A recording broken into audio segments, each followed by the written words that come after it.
Окей. Почитувани колеги, ви благодарам за присуството на денешната пресконференција на ВМРО ДПМН.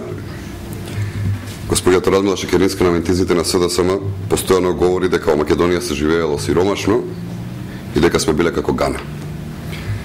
Замислете жената која што ужива во богат, комфорен и луксузен живот зборува за сиромаштијата. Радмила Шекеринска ниту 5 минути од својот живот не поминала во сиромаштија. 15 години таа и Бранко Црвенковски своите кариери ги помина на функции.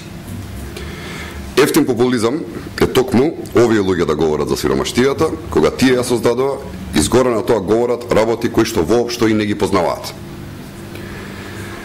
3 дена Радмила Шекеринска бега од одговори. Дали е спремна да се откаже од својот луксузно опремен стан од 150 метри квадратни во населбата Тафталиџе или од својата скапа викендица во Маврово, за која што Шекеринска се фалеше по вестниците?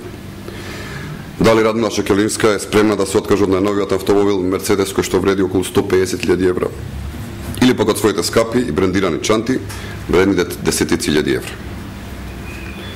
Почитувани колеги, почитувани граѓани, Социјалдемократскиот сојуз ги потценува граѓаните. Откако ги приграбија фабриките за себе, ги вербуваа граѓаните со по 100 грама кафе, наполитанки, парче локум и со расипано месо, го допреа дното. Срамота. СДСМ не ги знае вистинските потреби на граѓаните. А Радмила Шекеринска нема никаков кредибилитет да говори за сиромаштијата во Република Македонија.